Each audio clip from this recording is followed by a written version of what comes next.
வருகின்ற இலட்சமெல்லாம் தவறாம வாக்களிப்போம். சீக்கிரம் வாங்க கடமையை ஆற்றிட வாங்க. சீக்கிரம் வாங்க கடமையை ஆற்றிட வாங்க. அப்பப்பப்பா, என்ன வெயிலு என்ன வெயிலு! இந்த வெயிலையும் உனக்கு பாட்டு பாடணும்னு தோணுதே, அது எப்படி கையில? அதுவா, ஏப்ரல் 23, 2026 எலெக்ஷன் வருதுல்ல. அதுல என்ன மாதிரி மாற்றுத்திறனாளியும் உன்ன மாதிரி மாற்றுத்திறனால பாதிக்கப்பட்டவங்களும் போய் ஓட்டு போட போறோம்ல. அந்த சந்தோஷத்துலதான் நம்ம நண்பர்கள் எல்லாரையும் ஓட்டு போட வாங்கன்னு பாட்டு பாடி கூப்பிடுறேன். ஏ கையலு, என்ன விளையாடுறியா? அடிக்கிற வெயில்ல நாமெல்லாம் போய் ஓட்டு போட முடியுமா? என்னாலாம் முடியாதுப்பா. எனக்கெல்லாம் எந்த கவலையும் இல்ல. நானா இது வரைக்கும் ஓட்டு போட்டதே இல்ல. என்னது, ஓட்டு போட போனதே இல்லையா? 18 வயசு நிலவுல எல்லாரும் ஓட்டு போடணும். மாற்றுத்திறனாளிகளாக நாமெல்லாம் தவறாம வாக்களிக்கணும் தெரியுமா? வாக்களிப்பது நம்ம ஜனநாயக கடமை. நல்லாட்சி அமைய நம்ம ஒவ்வொருத்தரோட வாக்கும் ரொம்ப ரொம்ப முக்கியம். வாக்களிக்க நாம எப்பவும் தயங்கவும் கூடாது, தவறவும் கூடாது. நேர்மையா நாம எல்லாம் சிந்திச்சு வாக்களிக்கணும்.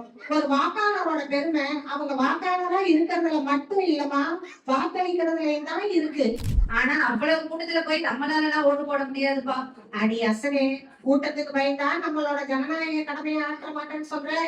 இப்பெல்லாம் நம்மள மாதிரி இந்த மாற்றுத்திறனாளிகள் யாரும் லைன்ல நிக்கவே தேவையில்லை தெரியுமா?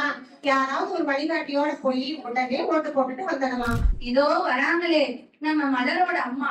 கை காலெல்லாம் பாதிக்கப்பட்டு இருக்கிற நம்ம மலரை எப்படி தூக்கிட்டு போய் ஓட்டு போடுவாங்க?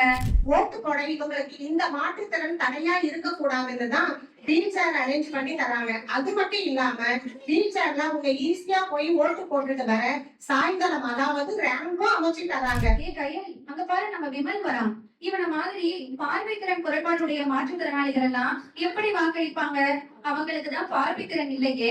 இவங்கள மாதிரி மாற்றுத்திறனாளிகள் எல்லாம் பிரெய்லி முறையை பயன்படுத்தி வாக்களிக்க ஏற்பாடு செஞ்சிருக்காங்க. அப்ப செவித்திறன் பாதிக்கப்பட்டவங்க எப்படி ஓட்டு போடுவாங்க? எப்படி ஓட்டு போடுவாங்க? அவங்களுக்கு உதவி செய்யலாம். சைகை மொழி பயிற்சியர் இருக்காங்க, சைகை மொழி பயிற்சியர் இருப்பாங்க. இப்ப சொல்லு, இவங்களால ஓட்டு போட முடியுமா? முடியாதா? முடியும். அப்படி போல அருவாட. அப்ப வர எலெக்ஷன்ல எல்லா வகையான மாற்றுத்திறனாளிகளும் 100% வாக்களிக்கலாம்னு சொல்லு. ஒரு முக்கியமான விஷயத்த சொல்ல மறந்துட்ட பாத்தியா? என்னது முக்கியமான விஷயமா? அத சொல்லு முதல்ல. வாக்குச்சாவடிக்கு போய் வாக்களிக்க முடியாத அதிக அளவில் பாதிக்கப்பட்ட மாற்றுத்திறனாளிகள், வெளியூரில் பணிபுரியும் மாற்றுத்திறனாளிகள், இவங்க எல்லாருமே தபால் முறையில தங்களோட வாக்க பதிவு செய்யலாம். இது மட்டும் இல்லமா, வாக்காளர் அட்டை இல்லாத 18 வயசுக்கு மேற்பட்ட மாற்றுத்திறனாளிகள் எல்லாம் எல்லா மக்களையும் போல தேர்தல் கமிஷன் அறிவித்துள்ள 12 ஆவணங்களில் ஏதேனும் ஒன்றை பயன்படுத்தி வாக்களிக்கலாம்.